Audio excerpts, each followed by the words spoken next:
a spicy, crunchy snack that's inspired such a passionate following among America's kids that some schools are considering banning them. You might have seen them in the grocery stores. They're called Flamin Hot Cheetos.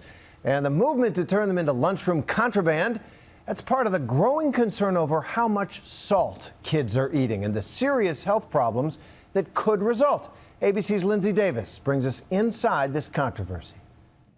In the battle over high-calorie, high-salt snacks and school kids, the latest target? Flamin Hot Cheetos. Those spicy orange curls are so popular, people even have Facebook fan pages for them. And there's also this video with more than 3 million hits on YouTube. But now their extreme popularity has these bite-sized crunchy snacks under assault. Officials in school districts from California to Illinois are trying to get them banned. If children want to bring in snacks that are high in fat, high in calories, that's their choice. They can do that. But we're not going to be providing those kinds of foods. The Cheeto epidemic is major. And one teacher is featured in an online video talking about how problematic she thinks they are. Flamin' Hot Cheetos are probably the biggest problem that we have. And another teacher in New Mexico sent a letter home imploring parents not to let their kids bring them to school. I don't have her bringing a family-sized pack of Cheetos to school just because I know my child and I know that she will eat the whole bag in one day. The concern isn't just that each bag of these chips contains 26 grams of fat. It also contains a quarter of the sodium you're supposed to eat in the entire day. And it's sodium, also known as salt, that has nutritionists increasingly worried. If I were to say, is there a lot of sodium in the food that you eat? Would you have any idea what I'm talking about? Yes. I saturate a lot of my food with soy sauce. The FDA recommends most adults have 2,300 milligrams of salt in a day, about a teaspoon. But in a new study, researchers found adults and children are consuming on average an alarming 3,400 milligrams of sodium a day, about a third more than they should. And salt is found in a lot of places much less obvious than a bag of chips. Bread, salad dressing, most of the items in the frozen foods aisle, even ice cream. It's not like kids are actually picking up salt shakers and adding it. This is just in their lunch meat, for example. Absolutely, and it's in a lot of foods that you might not think of as being salty or don't necessarily taste salty either. Take one of the most popular bag lunches for kids. When you ask parents what do they pack for their kids' lunch, a lot of them will say a good old turkey sandwich. It packs a punch of more than 1,000 milligrams of sodium just in this one sandwich. So we're going to trade that for an English muffin.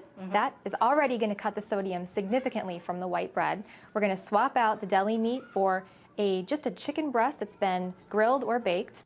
Registered dietitian Cynthia Sass suggests parents adjust their children's diets now. Too much sodium can lead to high blood pressure, heart disease, and type 2 diabetes.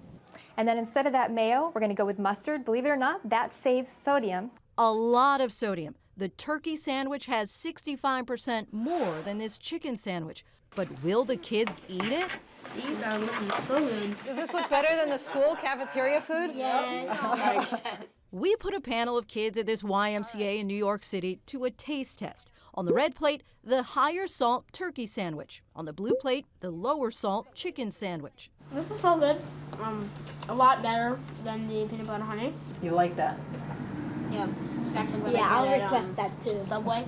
It's really good. It's really good. 10-year-old Theodore wasn't fooled for a minute. I think that the red plate would have more salt because mayo usually has more salt than other condiments. So. But this was all about taste and if they'd actually eat the low salt option. Yeah. And what do you think? Because you seem to be enjoying both of them. I think both of them are great, but the blue, it has this really good zesty taste with the mustard, with the chicken. It's just amazing. I just love it.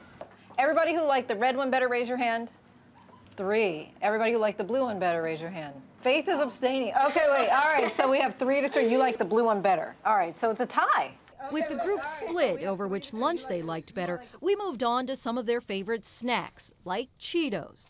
Frito-Lay, who makes and sells them in bags with cartoons on the front, tells ABC News they're committed to responsible and ethical marketing practices, which includes not marketing our products to children ages 12 and under. For our taste test, we swapped these original flavored Cheetos Okay, so 250 milligrams per serving. with these lightly salted potato chips. Oh, 85. Big difference, right? Wow, it's about a third. But we're talking the same aisle of the supermarket, same category of food. We're not talking going from the chip aisle to the produce aisle here. And exchange these cookies with a different sweet snack, Kisses. This compared to this, 240 milligrams of sodium versus 35 milligrams of sodium. All right, guys, a few more snacks. Cheetos and cookies. On the red plate, lightly salted chips and chocolate Kisses. On the blue plate, the higher sodium snacks, Cheetos and cookies. These are less salty than usual. The kids weren't tricked, detecting our lightly salted chips right away. You might feel like it doesn't have salt. It always has salt. And some assumed something sweet wouldn't also be salty. I don't think Kisses have salt in it at all. I normally think it just has sugar and the chocolatey flavor.